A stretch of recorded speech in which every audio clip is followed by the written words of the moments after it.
বছৰৰ প্ৰথমটো আংশিক বানৰ কবলত কাজিৰঙা ৰাষ্ট্ৰীয় উদ্যান উদ্যানখনৰ 4টা বন শিবিৰ জলমগ্ন হোৱাৰ কথা উল্লেখ কৰিছে উদ্যান কৰ্তৃপক্ষই বান পৰিস্থিতিক লৈ সতৰ্ক কৰিছে কাজিৰঙা উদ্যান কৰ্তৃপক্ষই 37 নং ৰাষ্ট্ৰীয় ঘাইপথত মুতায়ন কৰা হৈছে অতিৰিক্ত বনকৰ্মী কালিৰ দিনটোতো যেহেতু আপোনালোকক আমি সেইসমূহ পৰিৱেশ দেখুৱাইছিলো আজিও দেখাব বিচাৰিছো আমাৰ সাংবাদিক মনোজ প্ৰতিম হত্যাৰ জৰিয়তে হয় বছৰৰ প্ৰথমটো আংশিক বানৰ কবলত পৰিছে বিশ্ব ঐতিহ্য ক্ষেত্ৰ কাজিৰঙা ৰাষ্ট্ৰীয় উদ্যান আৰু ইতিমধ্যে কাজিৰঙাৰ ৰাষ্ট্ৰীয় উদ্যানৰ ভিতৰ ভাগত ব্ৰহ্মপুত্ৰ সংলগ্ন যিসমূহ নলা আছে সেই নলাসমূহে কাজিৰঙাৰ অন্তৰ্ভাগলৈ পানী প্ৰৱেশ কৰিছে আৰু যিসমূহ বিল জলাশয় আছে ইতিমধ্যে সম্পূৰ্ণৰূপে পৰিপূৰ্ণ হৈ পৰিছে আৰু এই মুহূৰ্তত আমি কহৰা বনাঞ্চলৰ পৰা পৰিৱেশটো দেখুৱাইছোঁ ইতিমধ্যে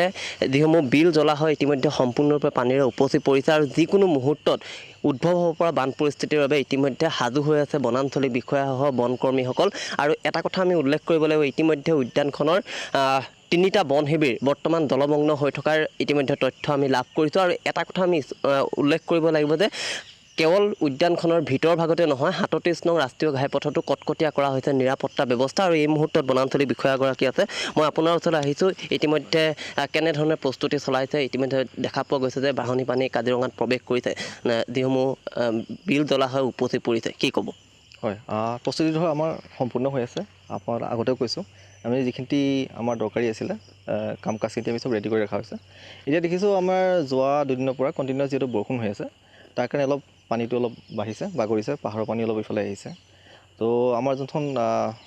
ইষ্টাৰ্ণ ৱাইল্ড লাইফ ডিভিজনত মানে মূল ক'ৰ এৰিয়াত তাৰে আপোনাৰ 3টা কেম্প এতিয়ালৈ আমি খবৰ পাইছোঁ আৰু অলপ পিছত বেছি নহয় ধৰক মোৰ এটা কেম্প কাজিৰঙা কহৰা ৰেঞ্জৰ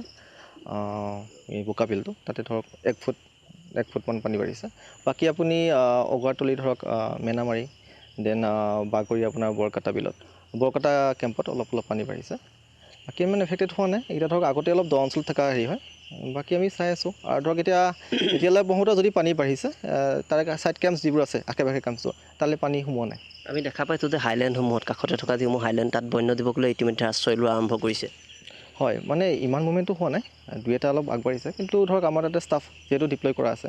তাৰ কাৰণে ধৰক বস্তুটো ছেফলি ধৰক তেওঁলোকে পাৰ হৈ আছে আৰু অলৰেডি আপোনাৰ প্ৰহিবিটেড অৰ্ডাৰ যিহেতু দি থোৱা আছে স্পীড লিমিটছ হওক বা আপোনাৰ যান বাহন একেলগে বহুতকেইখন যিহেতু একে জেগাত থাকিব নোৱাৰে বা মানুহ গ্ৰুপ খাই যাতে এনিমেল কৰিডৰ পাছ কৰিব নোৱাৰে সেইখিনি আমি মানে কি আৰু চকু দি ৰখা হৈছে নিৰাপত্তা দিশটো কেনেকৈ চোৱা হৈছে যিহেতু বন্যজীৱকল কাৰ্বি পাহাৰ অতিক্ৰম কৰি কাৰ্বি 37 নং ৰাষ্ট্ৰীয় ঘাইপথ অতিক্ৰম কৰি কাৰ্বি পাহাৰলৈ গৈছে আপোনাক অলৰেডি মই কৈছিলোঁ আমাৰ তাত চেঞ্চৰ কেমেৰাছ লগোৱা আছিলে WWFৰ AI কেমেৰাছ পৰ্যন্ত আছে তো আমাৰ তাতে আমাৰ 24 আৱাৰ্ছ আমি মানে কি আৰু চকু দিয়া আছে ষ্টাফ দি থোৱা আছে এতিয়া একচুৱেলি মই তাতে ষ্টাফ অলপ বঢ়াইছোঁ আগতকৈ তো কিবা ইমিডিয়েট কিবা যদি ঘটনা হয় ষ্টাফ আছে ৰেস্কিউৰ কাৰণে ইমিডিয়েট আজি কেম্প আৰু বৃদ্ধি হোৱাৰ সম্ভাৱনা আছে কেম্পসমূহ জলমগ্ন হোৱাৰ সম্ভাৱনা আছে আজি ক'ব নোৱাৰি এতিয়া ধৰক যদি বাঢ়িছে আজি ধৰক দিনটো আকৌ ৰ'দ অলপ ওলাইছে তো পানী অলপ শুকাইছে অলপ ৰ'দত তো ক'ব নোৱাৰি আৰু যিসমূহ বিভাগীয় হাতীসমূহ উলিয়াই অনা হৈছে হাতীবোৰ হয় যিবোৰ ভিতৰত আছিলে হাতীবোৰ মই এতিয়ালৈ আমি মানে কি ছেফ জেগালৈ ওলাই আনিছোঁ আৰু যদি ইয়াতকৈ অলপ বেছি হয় তেতিয়া আমি পাহাৰলৈ তেওঁলোকক স্থানান্তৰ কৰা হ'ব আৰু লৈ যাওঁ যিটো বন শিবিৰ জলমগ্ন হৈছে বুলি কৈছে তাত কিবা অসুবিধাৰ সৃষ্টি হ'ব পাৰে নেকি বনকৰ্মীসকলৰ নাই তেনেকুৱা একো অসুবিধা হোৱা নাই তেওঁলোকক যিখিনি ধৰক লাগতিয়াল বস্তু আছিলে অলৰেডি আমি দি থোৱা আছে নাও চাও দি থোৱা আছে ৰেচন তেওঁলোকক অলৰেডি প্ৰভাইড কৰি থোৱা আছে আৰু মানে কি যদি মানে বাঢ়িছে আকৌ মানে কিয় শুকোৱা মানে বেছি দিনৰ কাৰণে নহয় মানে ধৰক 4-5 দিন আকৌ শুকাই যায় মানে এইটো পেট্ৰলিঙৰ যিসমূহ ৰাস্তা আছে সেই ৰাস্তাসমূহ সম্পূৰ্ণ মুকলি হৈ আছে নে জলমগ্ন হৈছে গোটেই নহয় ইয়াতে ধৰক মোৰ যদি ৰেঞ্জটো চাওক টুৰিষ্ট ৰোডত ধৰক আমাৰ বেচা মাৰিলে মই অহা যোৱা কৰিব পাৰোঁ তাতকৈ আগত ধৰক আৰি মাৰিলে অলপ পানীটো দেখিছোঁ নলা চলা সোমাইছে ৰাস্তাবোৰ অলপ বুৰিছে তাতেতো মই যোৱা নহয় যদি ইমাৰ্জেঞ্চিৰ কাৰণে হয় তেতিয়া আমি ট্ৰেক্টৰ বা তাতে হাত নাৱেৰে আমি অহা যোৱা কৰিব লগাত পৰি আছে আৰু বেৰিকেড স্থাপন কৰা হ'ব সম্ভৱতঃ বেৰিকেড দি থোৱা আছে আৰু ধৰক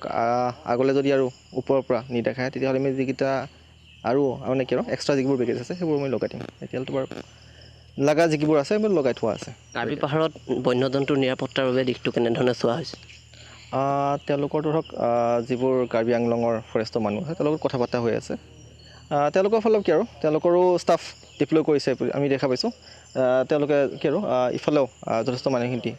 মানে কি আৰু বেছিকৈ ডিপ্লয় কৰা হৈছে সম্পূৰ্ণ নিশ্চয় মনোজ প্ৰতিম হত্যা আপোনাক এই মুহূৰ্তত আমি ধন্যবাদ জ্ঞাপন কৰিছোঁ আমাক কিছু তথ্য আগবঢ়াব